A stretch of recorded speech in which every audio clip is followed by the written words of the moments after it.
Hey, Tom, we are live. Hello, Dark Lord, Archon. Perseus, how are you? I'm good.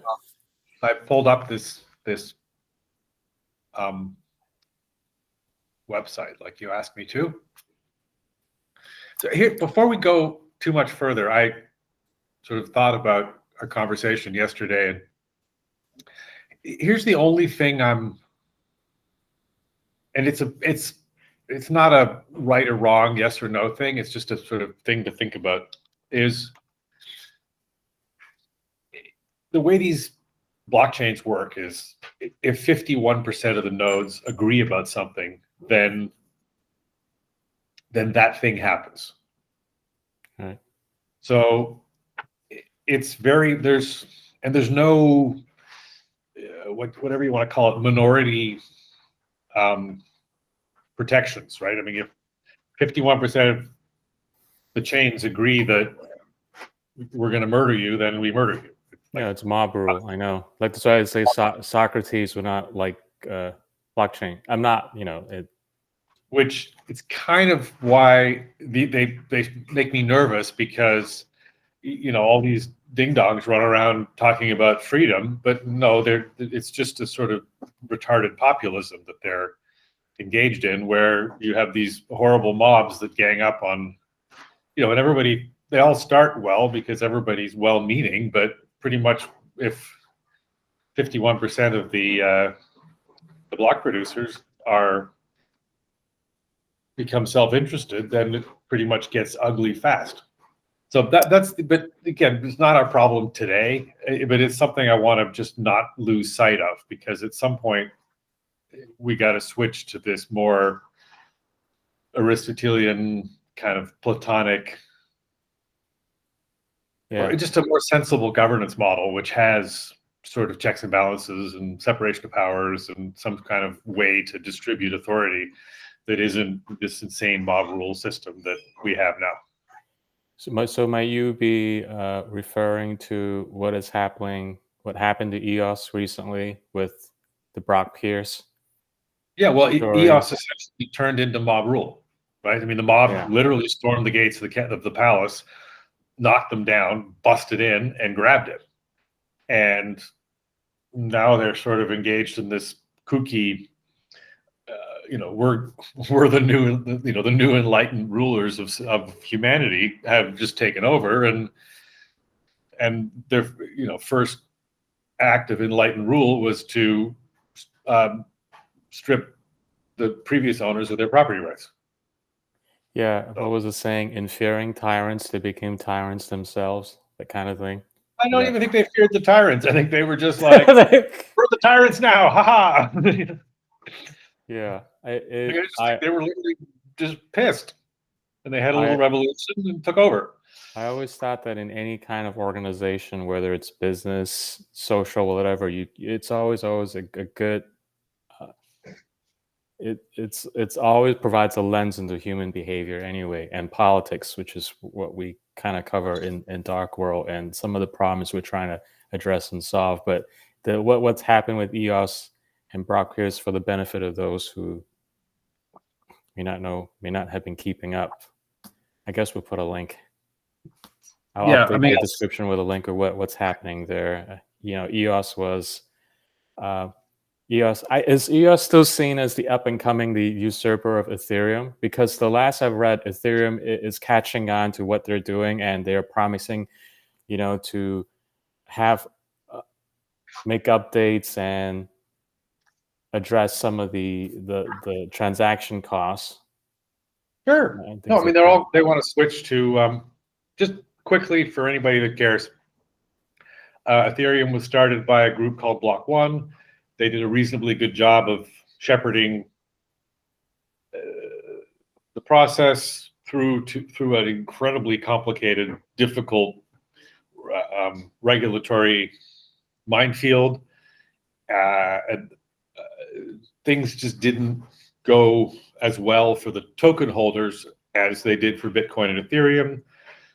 So the investors got, the people that own the tokens got cranky and said, hey, we want to see an explosive return like we got at a Bitcoin and Ethereum. And so they sort of stormed the palace walls and took over.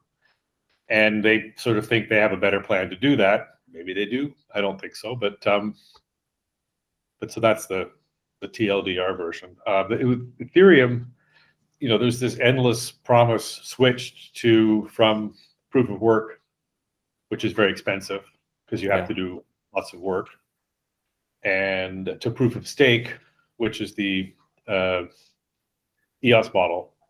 But that comes Mm-hmm. a whole host of complicated governance problems, like which you just saw happen with EOS, which is, okay, all the stakeholders colluded. Because guess what? They're like, hey, we're the shareholders. We want a better return. So, haha. Yeah. It's in our interest to collude. Bang. Like instant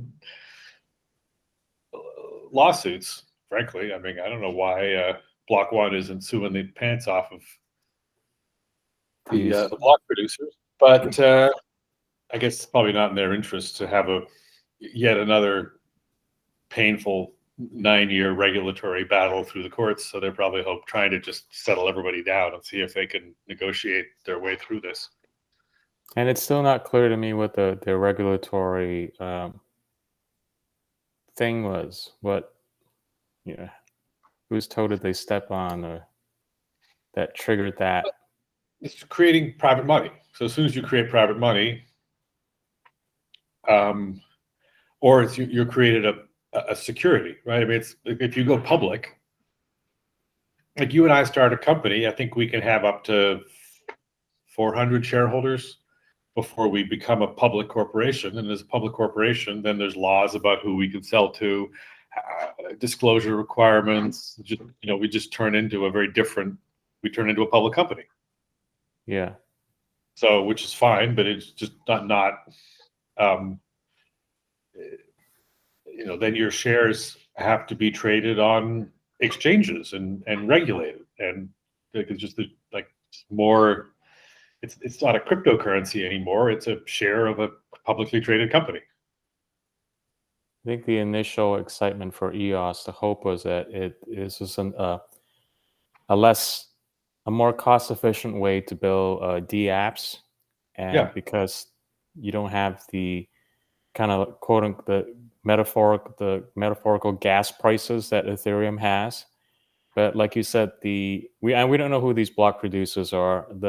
Their priority appear to have always been making EOS into a competitor Ethereum, in that it's a instrument of value versus what people like us want to do, use it as a way not just to create value, but also to build meaningful tools that people could use.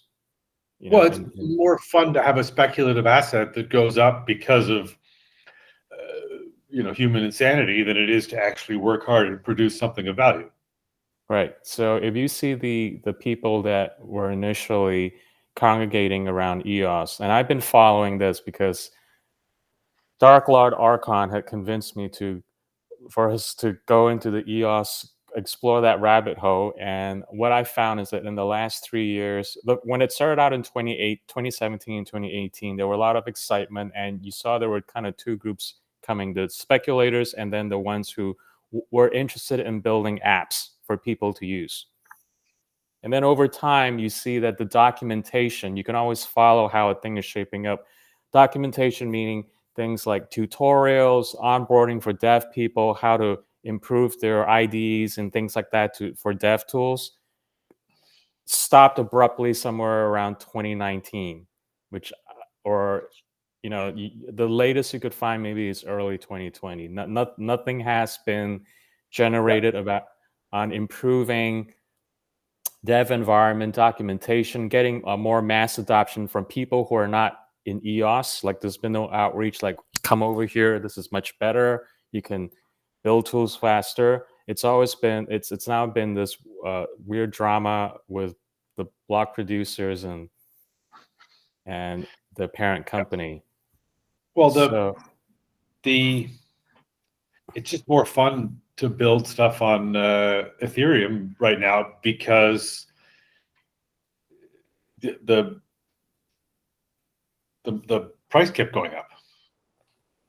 Well, yeah. I mean, that's the only drawback is that it's more expensive. But for my end, for our purpose of building all these tools that we want to build, it's just people have also been concurrently contributing to the documentation, the dev world, that part, that's important. So yes, there are some big drawbacks with developing D apps on Ethereum. But time is money too.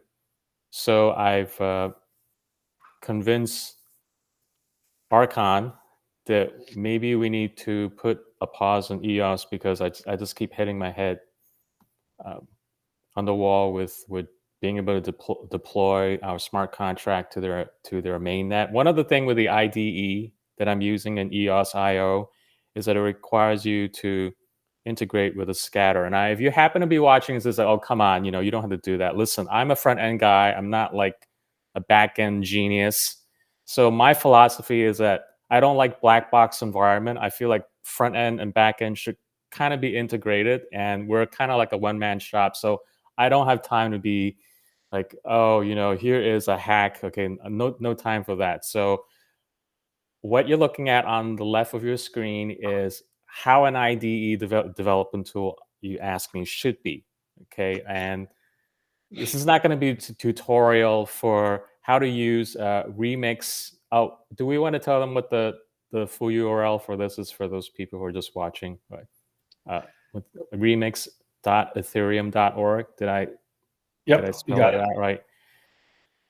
So if you're interested in exploring how to get your builder write a smart contract, and watch our last video. Smart contract is nothing more than code, a self-executing code conditions, and deploying it quickly to their mainnet, testnet or mainnet. Yeah. Then you could see that there have been a lot of people outside of the speculators. A lot of people have put in a lot of TLC into making life easier and more fun for people to build D apps. So, for example, if you could click on the second icon on the top, the left menu that looks like two. Okay, so if you're starting out, and there are many tutorials online right now. If you click on one, things like the contracts right there, the contract folder. So these things are already, and I love that already. Okay, that's a syntax I'm familiar with. That's Java. This is Solidity, but it's the syntaxes are very curly braces Java-like. So if you love Java and JavaScript like jQuery, like you'd be like a fish to the water here. But what I really love about this thing is if you click on, let's just click on tests. Can you click on? Okay, that one is perfect. Okay, kind of gives you like a quick run through. You see, okay, import up there. If you go up there, see import. For those of you who do a lot of front end, that's very familiar. You know how you import your external style sheets, how you import your external load other classes or what have you. Again, it's very familiar. If you click on if you go back to the main nav, the very leftmost nav, they're right below those two pieces of paper. Click on that. No, that one, yeah. Okay. Okay, you see that blue button there? That's fantastic. Okay. And again, this is not a tutorial, but again, they set it up for you. You can just compile your contract. And then what I love about this is if you go to yes, that one, that's the magic thing right there. Click on that. Okay. Beautiful. I don't. Okay. And some of you who are like EOSIO people, you may disagree with me, but this is one of the things that I've been running an issue with EOSIO IDE. Is just it's just hard to connect with things, like especially if the current version right now you need scatter, but um, this one allows you to connect with your metaverse wallet.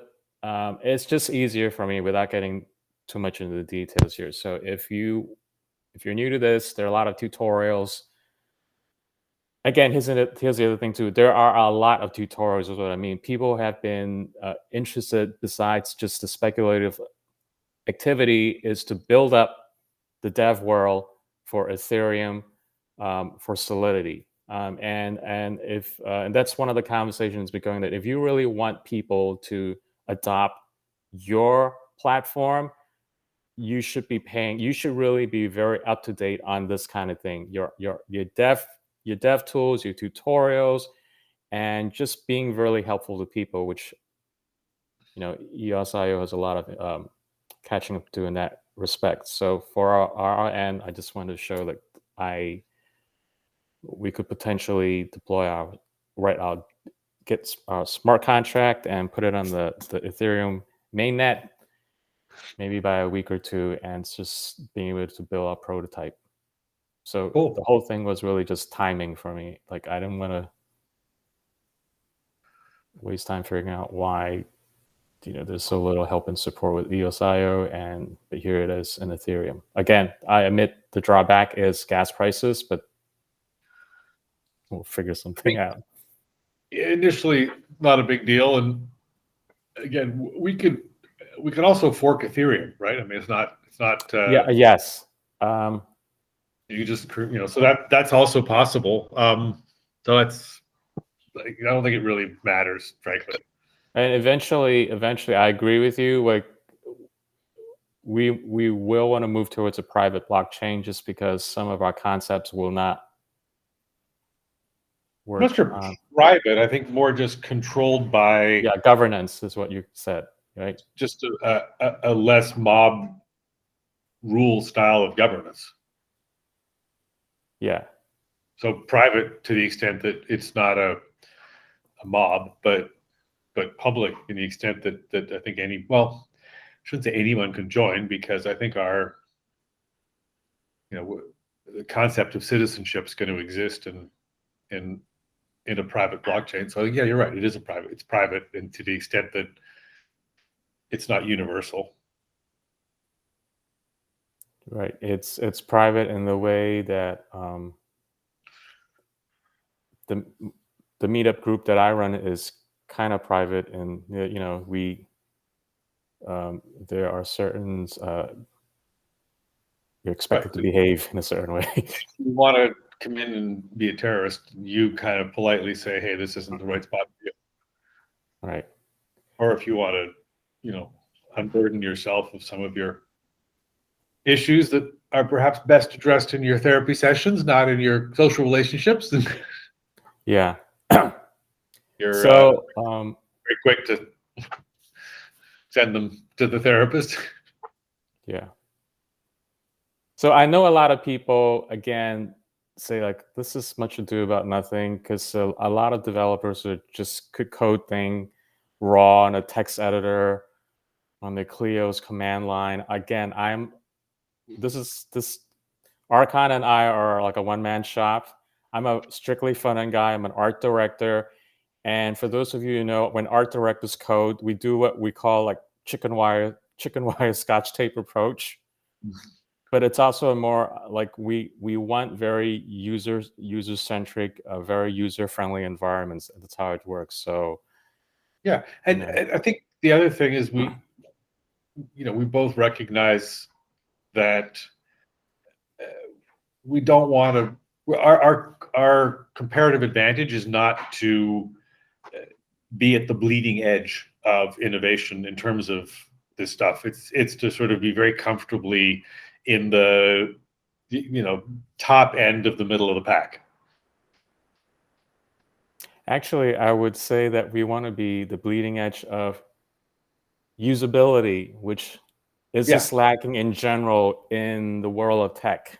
I don't, even in Web 3.0, I'm still seeing the innovation on the back end part. But if you see the Hello World example they put out, is like Do you think someone in Iowa? We like to use the Iowa as the ideal demographic, the Iowa farmer. Like we want to say, okay, you have a beautiful technology. How is it going to trickle down or trickle up to someone in Iowa who is struggling with rural issues? How is what we're making helping them?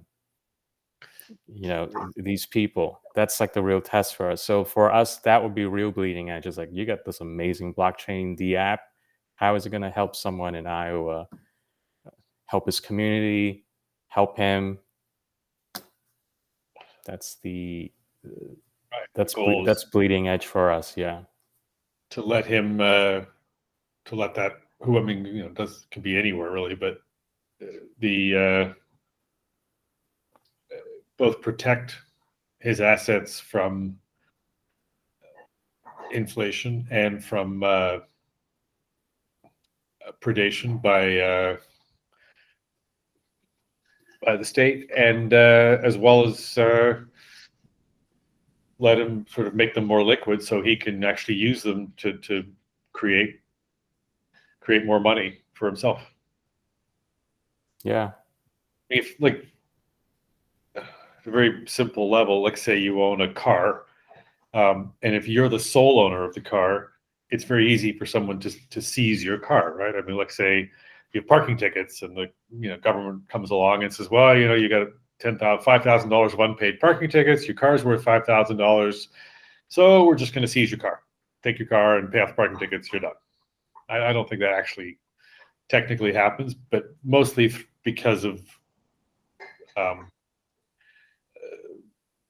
the judiciary and sort of human rights, not because of any technical prohibition against doing that. Whereas if 10,000 people own your car, then the state can't seize it anymore because they just don't have the right to seize property from 10,000 people. There's 9,999 people that say, hey, that's mine, and I didn't do anything wrong, so leave it alone. So it makes seizing property much more difficult, which is a good thing. It deeply reinforces property rights. And then the other thing is that car is, say, worth $5,000, so you have $5,000 of value that's locked up that can't be put to any productive use. Whereas if you can unlock that $5,000 of value and make it more liquid, suddenly you can invest it, you can lend it, you can use it to kind of create economic growth. So you do two.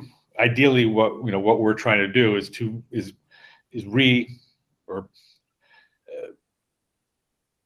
take two very important economic functions, which is protection of private property and liquid, sort of turning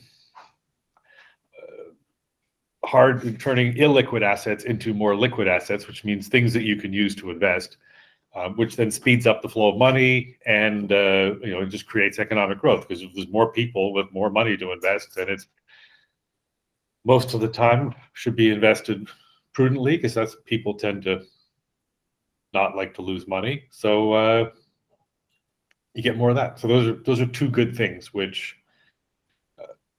the sort of securitization allows you to do. And it must be pointed out that that's why what we're doing in Dark World is, this is how we are very different from all those other cryptocurrency projects that are out there, right? Yeah, because the big fundamental shift is, like, you have a wallet in MetaMask or whatever, and you own Ethereum because it's tied to your public key. Right. So your vast wealth in Ethereum is tied directly to Tom. Yeah.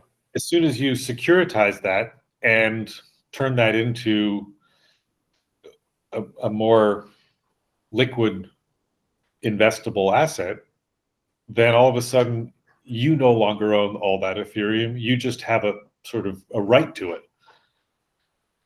It's not that dissimilar to the way co-ops work in New York, right? I mean, you don't actually own the apartment. You own shares in a corporation which owns the building in which is contained the apartment. That's a good So good analogy. Yeah. seize your shares, but let's take the shares, and then instead of you owning the shares, let's make everybody own a little bit of everything. So then they have to actually go and figure out what it is you own, but it stops the seizure of property, and then they have to go and seize money. And that's a different problem and a more complicated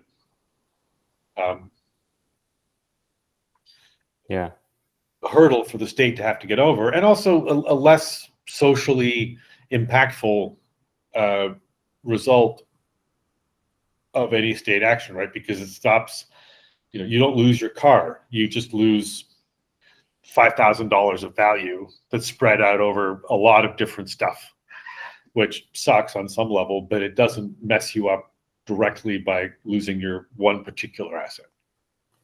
So someone who may ask, why would you need to securitize a physical object in the real world when things like NFTs could meet that function? Because NFTs aren't real. NFTs are just a form of private fiat currency that are just purely speculative and are going to end badly. Yeah. Like, it's just a matter of when. Are you? Do you know if anyone else is attempting something similar to what we're doing in anchoring this to real world assets and real world problems? No, because it involves a big post-liberal shift, which is sort of an evolution of the idea of property rights as communal, and then your membership in the community gives you access to that property. So you stop the idea of Tom owning the car. Now Tom is a part of a big community and has some rights to use the car. We're not communists, by the way, just to be clear, even though it's actually more technically, it's more anarchist than communist. Okay. But there is still some private property. There is private property in dark world, right? Well, I think there are property rights. Okay. But no, technically, well, it's all private in that it's not owned by the state, right? So the distinction I think you want to think about when you use the word private is owned by people versus owned by the state. Yeah, but within the people, you still have your accounts. Right, but the thing that's important is to get past the idea of individual ownership, because as soon as once you have individual ownership of something, you're unprotected. You're much less protected because the only thing that can protect your individual rights are the courts. And that's a very expensive, time-consuming process to have to go and enforce your rights in the courts against the state. And often people just don't have the money or the ability to do that. Whereas if your property rights are spread across thousands of people, first of all, the state doesn't have the mechanisms to go seize property from thousands of people. It's a much higher kind of burden for the state to have to get over. And secondly, the thousands of people that own that property are can very easily go and enforce those rights in the courts, using the courts, because their collective share of the cost of enforcement is minuscule, right? So if 10,000 people want to get together and sue the government, well, that's easy, right? Because it costs them each $5. Whereas one person tries to sue the government, it costs them 100,000 or 50,000. You make my math. So let's kind of explain this for people who are trying to wrap their head about this communal rights thing without mistaking that it's not communal. Don't think of it as communal, because then you have to have governance. It's communal ownership with an individual right of use. Okay. that's why we need to get this prototype up and running as soon as possible, because it's always easier when people are playing with it than.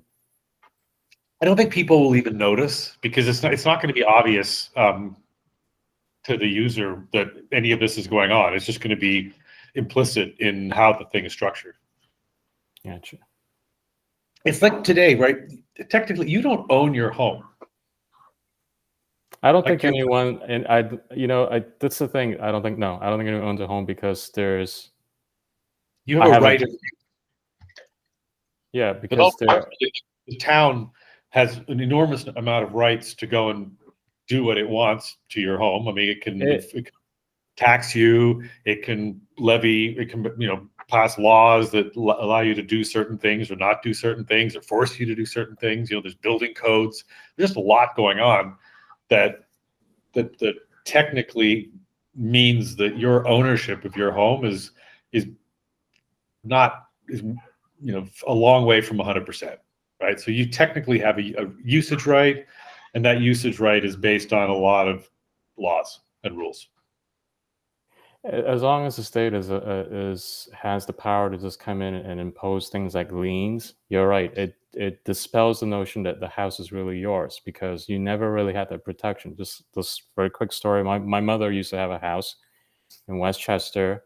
She's a widow, and the town just willy-nilly decides to raise her property tax just because they can, because they can raise property tax, they're almost saying that they own the house themselves, even though on paper she owns her house. So does she really own her house? No, because they can come in and say, if you don't pay this. So her property tax is in effect a type of rent.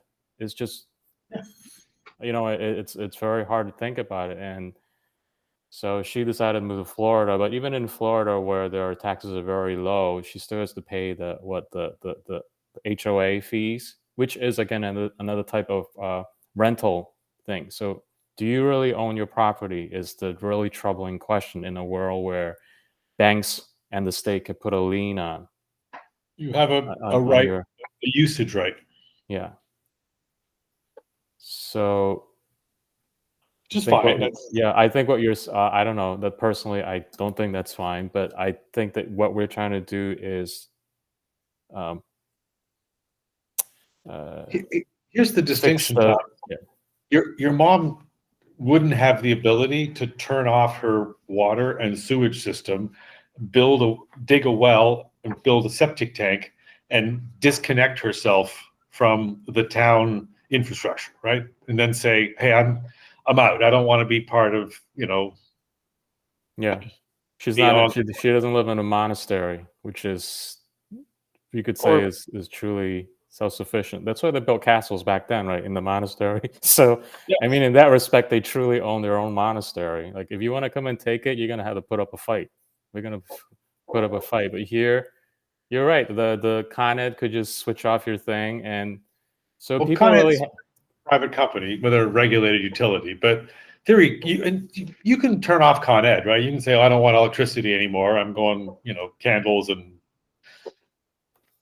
fireplace."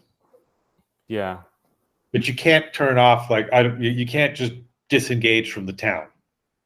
Yeah, I think it's a very hard question people have to start asking themselves. Do you really own things in America? If you live, we value life, liberty, with property rights is very important, but then you need to start looking at how government is structured. That, do you really own things?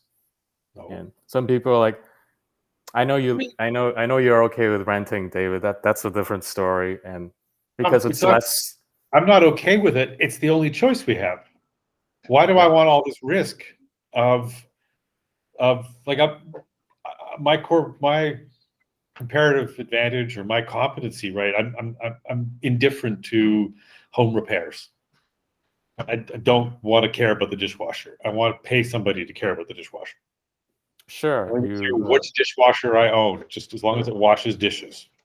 Yeah. And now I go to a little website. I type in dishwasher broken, click, and a guy shows up the next 24 hours, and it just gets fixed. That's why people live in cities. I guess they can outsource what they don't know, with their trade-off, and that's another discussion. But so what we're doing with this Those asset trade-offs are security, going away, right? the what? Those trade-offs are going away. I mean, historically, the community, the value in the community was the ability to discriminate, right? So we want to build we want to live in a nice town with nice people who all share similar values and are culturally similar, and they're all going to sort of want the same type of things, whatever those are. Yeah. And so the past, that works until the sort of middle of the last century, where all of a sudden people show up and say, "Oh no, that's going to be, you're discriminating now," right? So you have to let anybody move in. Can't say, "Oh, I don't like them." And so that suddenly life changes because like the guy shows up and builds a bunch of condos in the middle of your single home community. You're going to get different types of people moving in. You just open up a can that I want to look into, and it's starting to piss me off, actually, the notion that, the state can just put a lien, that you don't really own anything.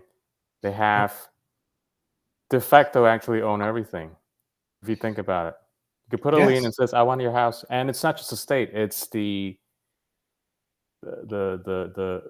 banks too. I mean, they could, but that one is more voluntary. That one is more like that one give I wouldn't. banks money and they'll go away. Yeah, they didn't come in and put a gun in your head and said, there was a term that you agreed to, but with the state, you really can't. I mean, they can say, tomorrow we want to build a giant Ferris wheel and we need to raise taxes to pay. And like, why are you going to build a Ferris wheel?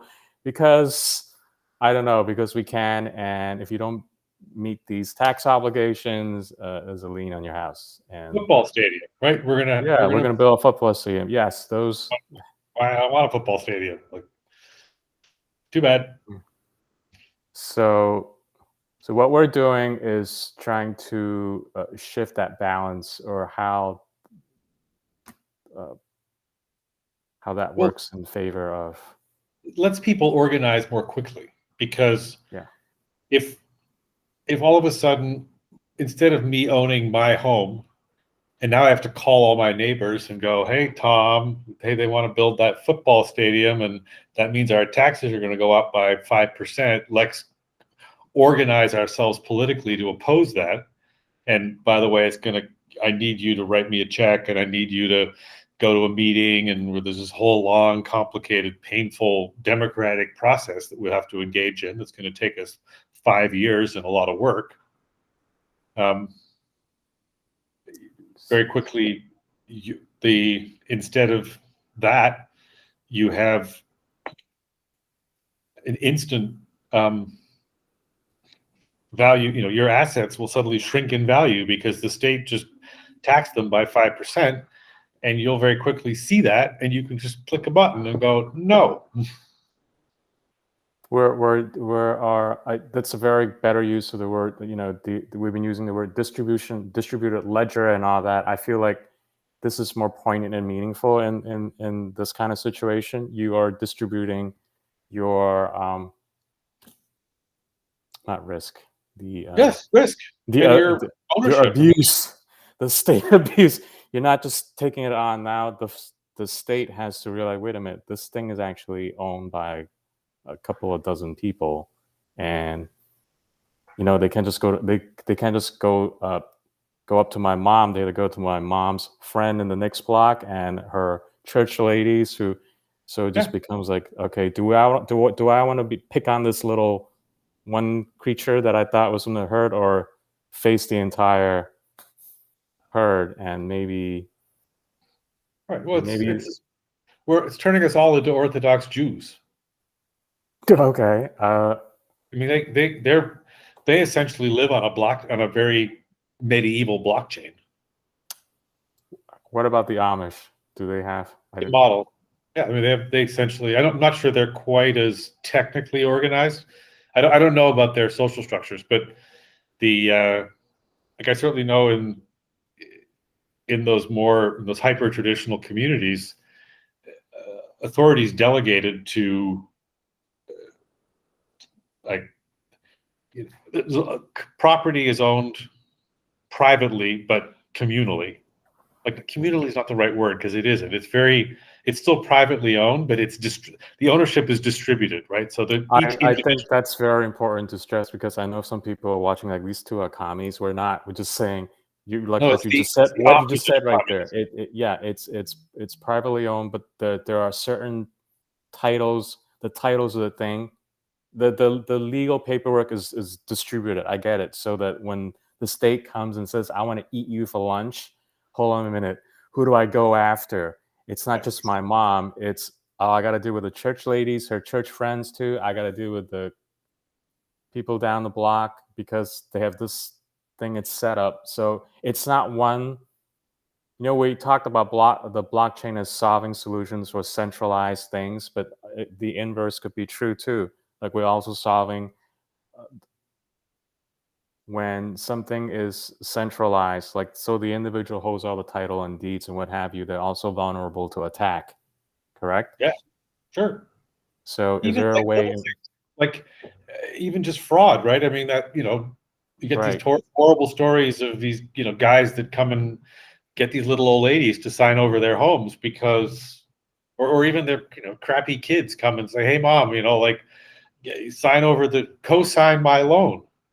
All of a sudden, mom can co-sign the loan, but she's got to get a bunch of other people to kind of say, click, yes, I agree. And suddenly the other people are like, why are we lending your kid money? He's never paying you back. So mom can go, oh, well, yeah, that's a good point. This is bad.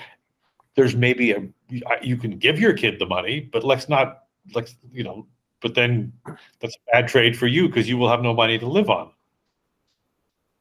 But at least you're going into it understanding that it's like, oh, I'm gonna eat cat food so my kid can go to Vegas. So it seems like a bad idea.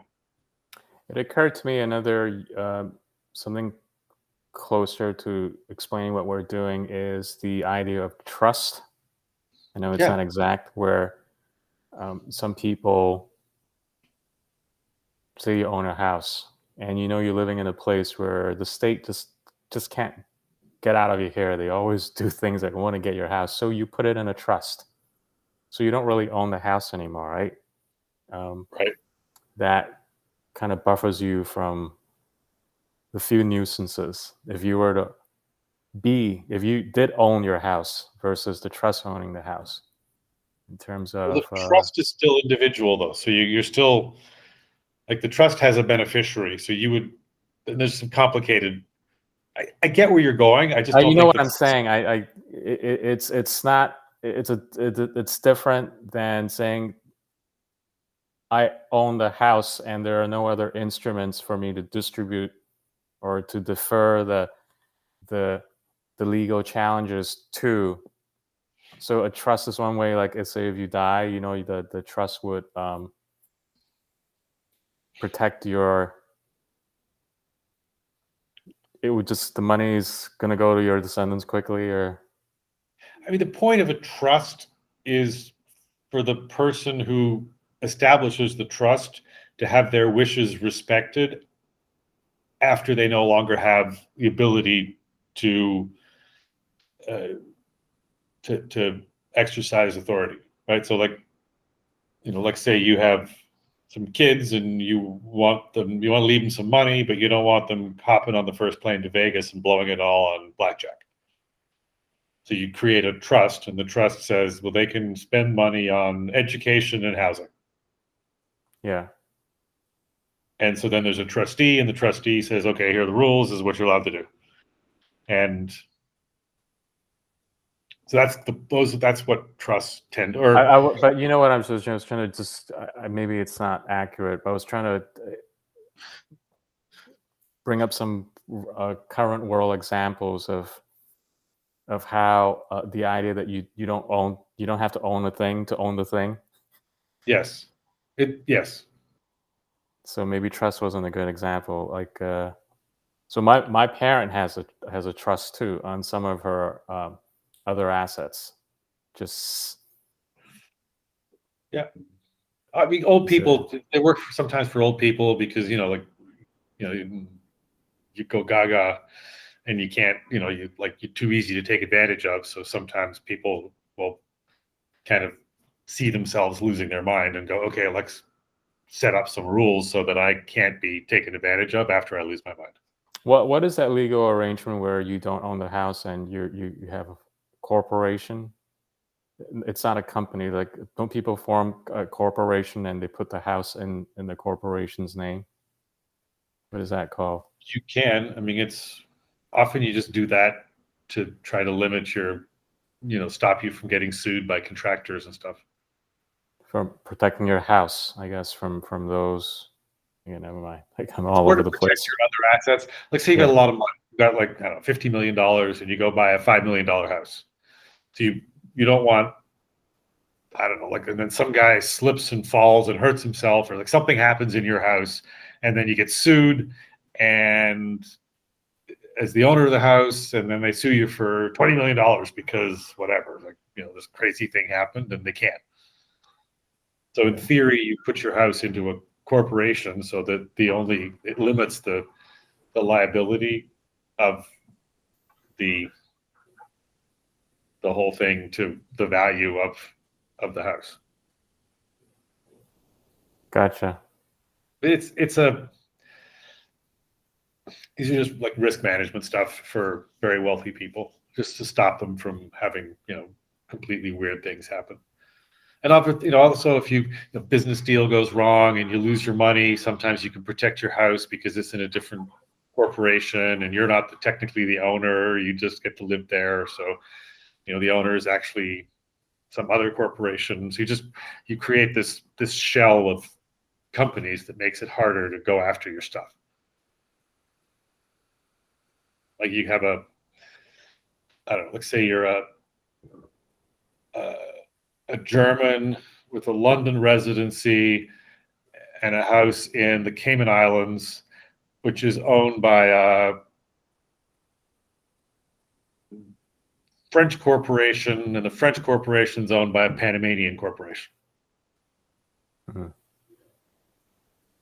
And so suddenly you want to sue the German guy, right? So you got to sue him in London, you got to serve him in the Caymans, then you got to serve him in France, and you got to serve him in Panama. First, you got to go find all that first, right? And all of that stuff is hidden. So just the process of going through all that becomes so insanely complicated and expensive. It often just stops most people from, and all you're doing is you're a contractor who's trying to get his $20,000 bill paid. So at some point you're just like, oh, I give up. And the owner's like, yeah, well, you screwed the job up and I'm only giving you 5,000 because, my pool's crooked or whatever. Well, so that's what we're trying to solve. And Well, we're not trying to solve that problem. I mean, that if anything, we make that a lot harder, because once the assets securitized on some kind of blockchain, it's actually really easy to find. It's just different. It's just harder to go after because it's owned by a bunch of people. Yeah.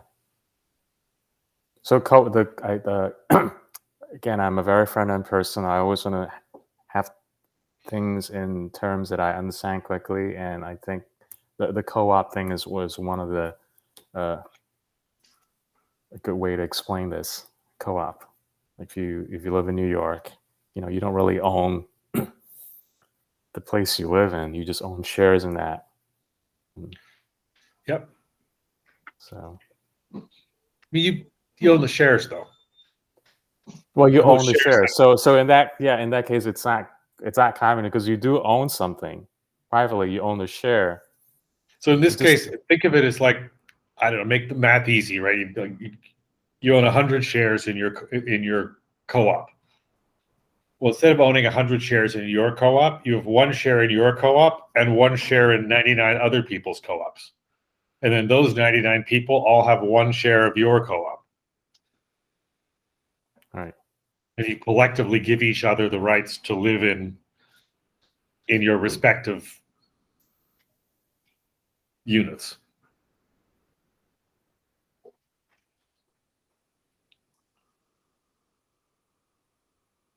Which The is long pause there. We're gonna have to edit out. it's fine.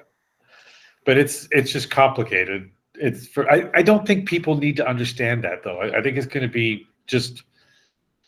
I These are all know what you mean. Yeah, I just gotcha. it's the technical. It's like nobody understands how the computer works. It just works. Like they don't need to know technically how all the engineering goes on behind the scenes.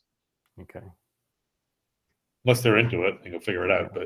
But the point is, like you said, it's a usability challenge. Yeah. Stuff easy. I mean, so we don't even need to surface phrases like, "Well, you don't have to own anything," because it'll just be confusing. It's more back end, like this thing. The users of Darko just need to know that this will just empower them. Period.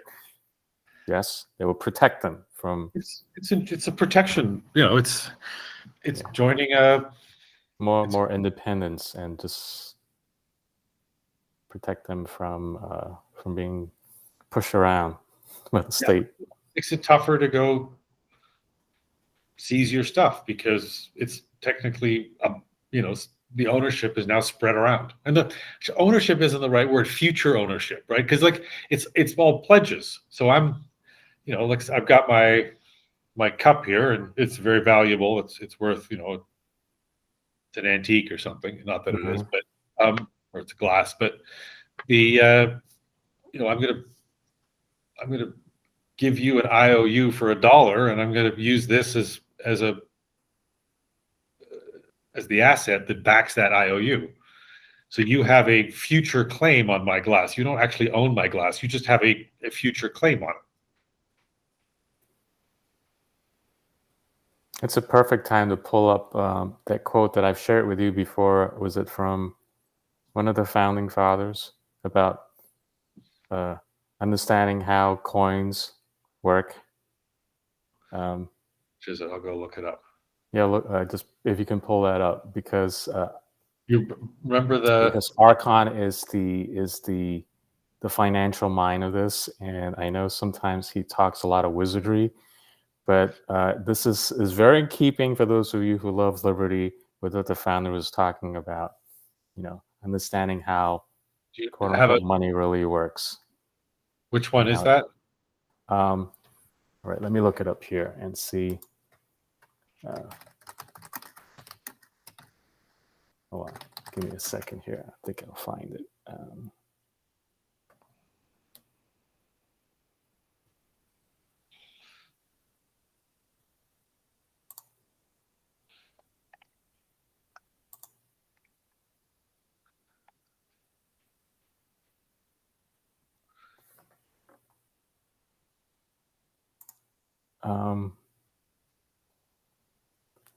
Okay, this one maybe this.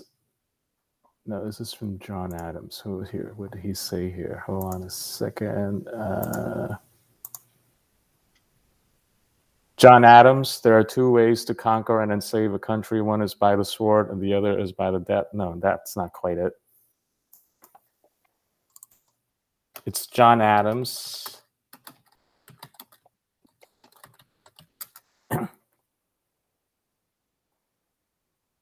Yeah, that's it.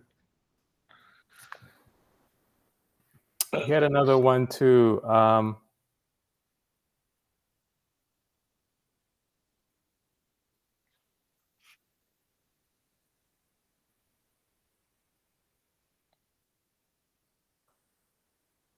Well, in any case, pull up all the John Adams quotes. That was only one. Oh, well, there's one that's good from Jefferson. If you want to look up Thomas Jefferson, the quote is, "That paper money has some advantages is admitted, but that its abuses are inevitable, and by breaking up the measure of value makes the lottery of all private property cannot be denied." Okay, here we go.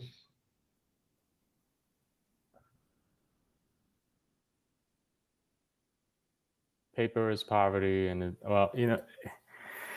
In any case, I think the founders were very astute about fiat And that's a money sort of different problem, but yes.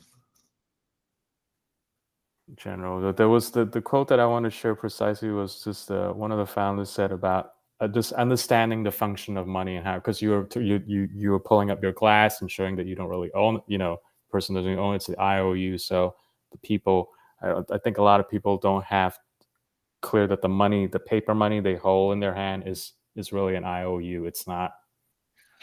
Right. That notion isn't very clear. It's that thing really generates debt for someone else's benefit, and it's not really you. So, The worst part is like what people also don't quite understand is that Bitcoin is also a kind of IOU, except it's not clear what, like at least with the U.S. government, the IOU is backed by the public assets and future tax revenues of the state. Bitcoin is backed by rainbows and unicorns. well, it's backed by the the the truth of its accounting, right? So you like when you say there is a Bitcoin, then the Bitcoin is there. Like there's no ambiguity about whether or not the Bitcoin is a Bitcoin.